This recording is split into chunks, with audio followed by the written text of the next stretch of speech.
Hello friends, எல்லோரும் எப்படி இருக்கீங்க? நல்லா இருக்கீங்களா? இன்றைக்கி என்ன வீடியோ பார்க்க போகிறோன்னா, எப்பவும் போல் செவ்வாய்க்கிழமை பூஜை தாங்க பார்க்க போகிறோம். இன்றைக்கி வந்து வெற்றிலை தீபம் போட போகிறோம். அதுக்காக தான் இந்த ஓம் சரவண பவன்ற கோலத்தை போட்டுட்ருக்கேன்.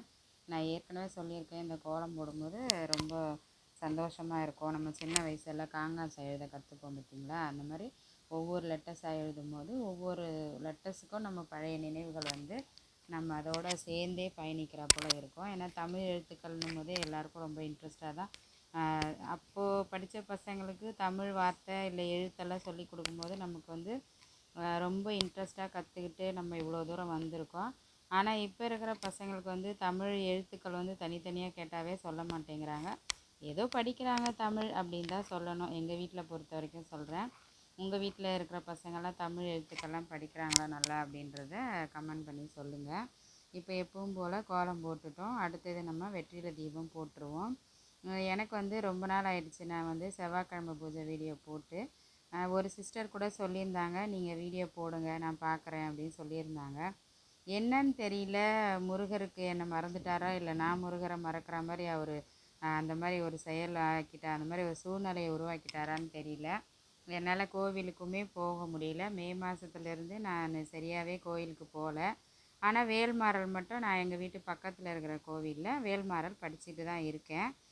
வீட்டில் படிக்க முடியல. அதனால் நான் கோவிலுக்கு வீட்டில் படிக்க முடியலன்னா சரி, எப்படியும் நம்ம படிக்க உட்காந்தா ஏதாவது டிஸ்டர்ப் பண்ணுவாங்க பசங்க.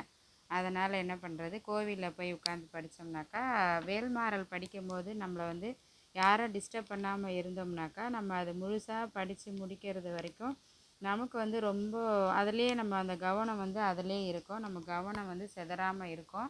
அதனால தான் வந்து கோவிலில் போய் படிக்கணும்னு சொல்லுவாங்க.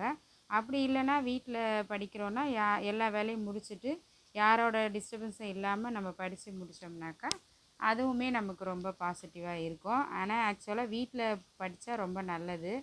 எனக்கு அப்படி ஒரு சூழ்நிலை என்றைக்காவது ஒரு நாள் தான் கிடைக்கும். அப்போ தான் வந்து உட்காந்து படிச்சுட்ருக்குது. இல்லைன்னா கோவிலில் போய் படிச்சுட்டு வந்துடுறது. இன்றைக்கி எங்கள் வீட்டில் வந்து கரண்ட் இல்லை. அதனால் ஒரு நேரம் வீடியோ வந்து பிரைட் ஆகுது, ஒரு நேரம் வந்து டல்லாக இருக்குது. பார்த்து அட்ஜஸ்ட் பண்ணிக்கோங்க. அடுத்தது ஒரு சிஸ்டர் வந்து சொல்லியிருந்தாங்க, நீங்கள் வந்து உங்கள் பூஜை ரூம் வீடியோ போடுங்க அப்படின்னு சொல்லியிருந்தாங்க. ஆக்சுவலாக என்ன சொல்கிறது, இந்த பூஜை ரூம் டூர் அப்படின்னு சொல்லுவாங்களே அந்த மாதிரி போட சொன்னாங்க. எனக்குமே யாராவது கேட்பாங்களான்னு ஒரு சந்தோஷத்தில் தான் இருந்தேன். இப்போ ஒரு சிஸ்டர் கேட்டிருக்காங்க. ஆனால் உடனே என்னால் எடுத்து போட முடியாது. அதுக்குன்னு ஒரு டைம் வரும்போது எடுத்து நான் உங்களுக்கு அப்லோட் பண்ணுறேன், பாருங்கள். ரொம்ப பெரிய பூஜை ரூம்லாம் இல்லை, கிச்சனுக்குள்ளேயே தான் இருக்கும் என்னோடய பூஜை அறை. எங்களுக்கு எவ்வளோ இடம் இருக்கோ அதுக்குள்ளே எங்களால் என்னென்ன பூஜையெல்லாம் செய்ய முடியுமோ அதெல்லாம் நான் செஞ்சுடுவேன். அந்த ஒரே செல்ஃபில் தான் நான் வந்து பூஜை செஞ்சிட்ருக்கேன். இப்போ பெரிய இடமா இருந்தால் அதுக்கேற்ற மாதிரி செய்யலாம். பார்க்கலாம், கடவுளோட அனுகிரகம் இருந்தால் அடுத்த லெவலுக்கு போகும்போது நல்ல பெரிய பூஜை அறையாக வச்சு பூஜை பண்ணணுன்றதான் என்னோடய எண்ணம். வருங்காலத்தில் அப்படி ஒரு செயல் நடந்தால் ரொம்ப சந்தோஷம்தான். இப்போ முருகரை பற்றி பேசலாம். என்னன்னு தெரில, முருகர் வந்து ரொம்ப சோதிக்கிறார் என்ன. எவ்வளோ தான் நம்ம பூஜைகள் செஞ்சாலும், எவ்வளோ தான் நம்ம வந்து ஸ்லோகங்கள் அதாவது இந்த பதிகங்கள் படித்தாலும் நமக்குன்னு என்ன விதிச்சிருக்கோ அதை தாண்டி தான் வரணுன்றது என்னோடய கருத்து. ஏன்னா நான் நல்லா தான் வீடியோ போட்டுட்ருந்தேன், நிறைய முருகரை பற்றி பேசி வீடியோ போட்டுட்டு தான் இருந்தேன். நடுவில் என்னாச்சுன்னு தெரில, ஒருவேளை முருகர் வந்து சோதிக்கிறாருன்னு நினைக்கிறேன். நீ வந்து உன்னோட பூஜையை வந்து கைவிட்டுறியா இல்லை தொடர்ந்து பண்ணுறியா அப்படின்னு செக் பண்ணுறாருன்னு நினைக்கிறேன். அப்படி தான் நான் எடுத்துக்கிறேன் இந்த சூழ்நிலையை. ஏன்னா வந்து நம்ம தொடர்ந்து ஒரு விஷயம் நான் ஏற்கனவே ஒரு தடவை சொல்லியிருப்பேன் என்னோடய வீடியோஸில். ஒரு விஷயம் வந்து தொடர்ந்து நம்ம செய்கிறோன்னா அது அந்த கடவுளோட அனுமதியோடு தான் நம்மளால் செய்ய முடியும். நம்ம வேணால் அதாவது நம்ம வேணால் சொல்லிக்கலாம் வாயில் வர மாதிரி, சரி நானே செஞ்சுருவேன், என்னால் பூஜை செய்ய முடியும் அப்படின்னு நமக்கு நம்மளே வேணால் சவால் விட்டுட்டு நம்ம செயலை செய்யலாம். ஆனால் அது அப்படி கிடையாது. எனக்கு வந்து இதுக்கு முன்னாடி நான் வந்து காமாட்சி அம்மன் பூஜை வீடியோ போட்டிருந்தேன் இல்லையா, அப்போல்லாம் நான் ஒவ்வொரு வாரமும் நான் அம்பாலோட ஆசீர்வாதம், அம்பாலோட ஆசீர்வாதம், அம்பாலோட அனுகிரகம், அவங்களோட அனுமதி அப்படின்னு சொல்லி தான் நான் ஒவ்வொரு வாரமும் சொல்லியிருப்பேன் விளக்கு ஏற்றும் போது. அந்த மாதிரி தான் இப்போ என்னான்னு தெரில, முருகருக்கு தொடர்ந்து நான் பூஜை இப்பவும் பூஜை போயிட்டு தான் இருக்குது வீட்டில். ஆனாலும் எனக்கு எடுத்து பேசுகிறதுக்கு அது ஒரு டைம் வரல. அது என்னன்னு தெரியல. நடுவில் கொஞ்சம் உடம்பும் சரியில்லாமல் போயிடுச்சு. அப்படி இருந்தும் வெள்ளிக்கிழமை பூஜை மட்டும் கொஞ்சம் போட்டுட்ருந்தேன். அதுவுமே கொஞ்ச நாள் போடலை. இப்போ மறுபடியும் ரெகுலராக போடணுன்னு முடிவு பண்ணியிருக்கேன். என்னோடய வீடியோஸ் பார்க்குற அத்தனை பேருக்கும் ரொம்ப நன்றி சொல்லிக்கிறேன். இப்போ எல்லோரும் பார்க்குறாங்க, ஆனால் ஒரு சிலர் தான் கமெண்ட் பண்ணுறாங்க. உங்களுக்கு என்ன தோணுதோ கமெண்ட் பண்ணுங்கள். நான் வந்து அது உங்களுக்கு வந்து வீடியோவாக எடுத்து போடுறேன். சொல்கிற விஷயங்கள் உங்களுக்கு புரியுதான்னு பாருங்கள். புரியலன்னா கேளுங்க, நான் அதுக்கேற்ற மாதிரி மாற்றி பேச ட்ரை பண்ணுறேன். அப்புறம் ஒரு சிஸ்டர் வந்து சத்யநாராயண பூஜை வீடியோ போடுங்க அப்படின்னு சொல்லியிருந்தாங்க.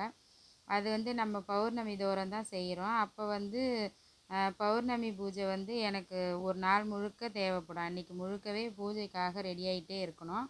அப்போ அது கொஞ்சம் வீடியோ எடுத்து போடுறதுக்கு டைம் வேணும். நான் வந்து முடிஞ்சால் வர பௌர்ணமி வீடியோ வந்து எடுத்து போடுறேன். அப்படி இல்லைன்னா கொஞ்சம் டைம் கொடுங்க. அவங்க தான் கேட்டிருந்தாங்க பூஜை ரூம் டூரும் சத்யநாராயண பூஜை பற்றியும் கேட்டிருந்தாங்க.